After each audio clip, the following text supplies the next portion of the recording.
Silas Thorne stood in the center of the glowing arena, 12 energy beams sizzling against his chest plate. The smell of scorched copper filled his helmet, thick and metallic. He didn't flinch. Every readout on his flickering HUD screamed in terminal red, but he remained a statue of defiant, rusted metal. "Is this enough?" he whispered. "The universe is terrified of how far a human will go to survive. Subscribe to witness the cost of that endurance. Let's look at the scars."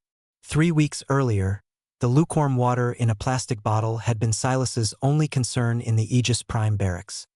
He had been checking his boot laces, unaware that the sky was about to break. The doors to the great spire opened with a sound like a long-held breath escaping. Silas stepped inside, the clack hiss of his left knee joint ringing out against the polished obsidian floors. It was a grounding rhythm. He looked up at the great spire, a structure so vast it seemed to ignore the curvature of the planet below. Beneath the soaring crystalline arches, thousands of beings watched his approach. They didn't gasp. They vibrated. The Zarathian hegemony delegates, tall and spindly with cheaty noose plates that hummed at a low frequency, adjusted their ocular sensors to compensate for the glare reflecting off Silas's exposed, silver-wired shoulder.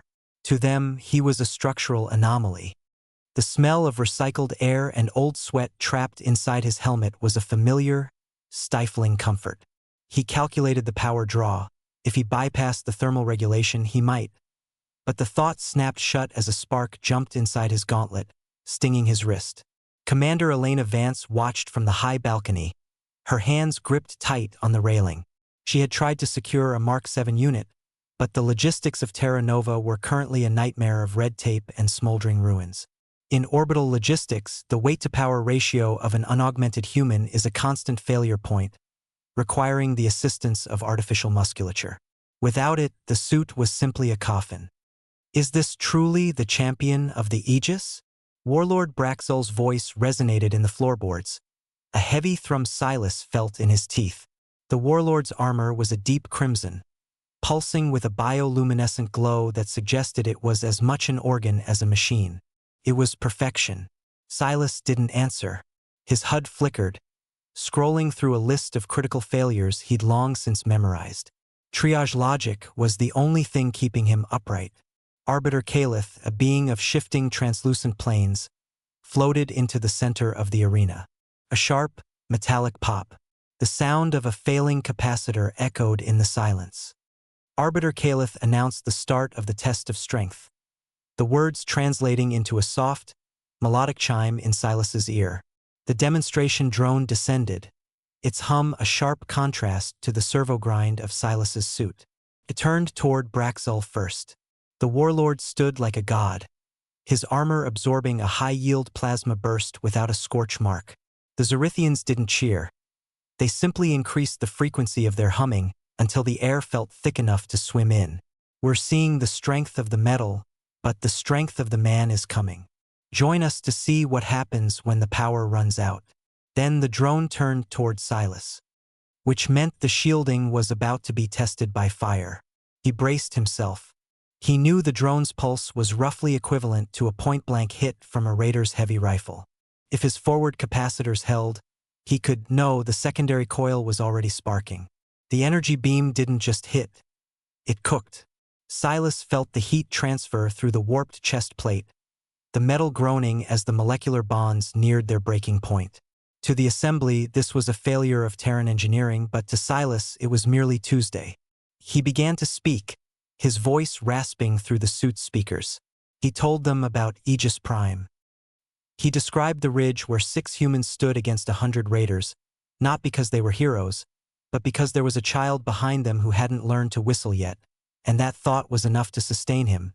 But the suit's oxygen scrubber rattled, forcing him back to the present. The Zarithians watched as he discarded the pieces of the 16-hour stand, each clattering shard of Terran steel sounding like a bell tolling for their own arrogance, until the human stood bare in his medical braces, a patchwork of burns and bruises that no amount of advanced shielding could ever truly hide from the universe's judgmental eyes. He didn't offer a recording. He offered the physical proof of his own destruction. He explained the triage logic.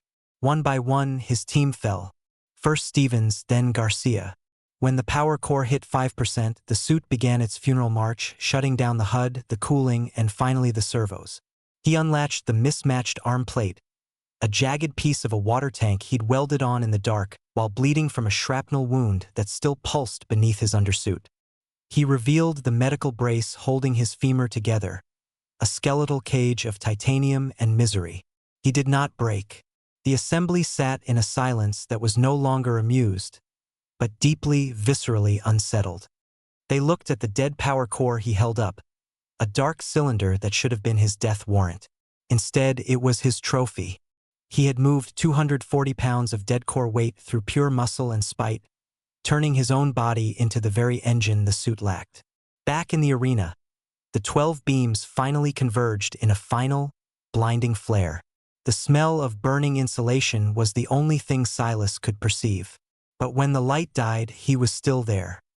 He hadn't moved because his muscles had learned the geometry of pain weeks ago, and his suit had locked into a final, rigid defensive posture that no energy pulse could undo. The drone hummed, its power cells depleted, and retreated into the ceiling. Silas Thorne remained upright, a smoking ruin of a man who had outlasted the fury of a star. The warrior, Arbiter Calith whispered, the translucent planes of its body dimming in a gesture of profound caution, is the only component that cannot be replaced. 48 hours later, the master engineer worked in the sterile silence of the repair bay. Silas watched from the observation window, his hand ghosting over the coarse texture of the medical bandages wrapping his ribs. On the workbench, the left knee joint had been disassembled, its jagged gears replaced by smooth, silent components that caught the light with a terrifying, clinical precision. The story of the man who refused to break is just beginning. Subscribe to Terra Nova Archives and make sure you're here for the next stand. What would you have done when the power hit zero?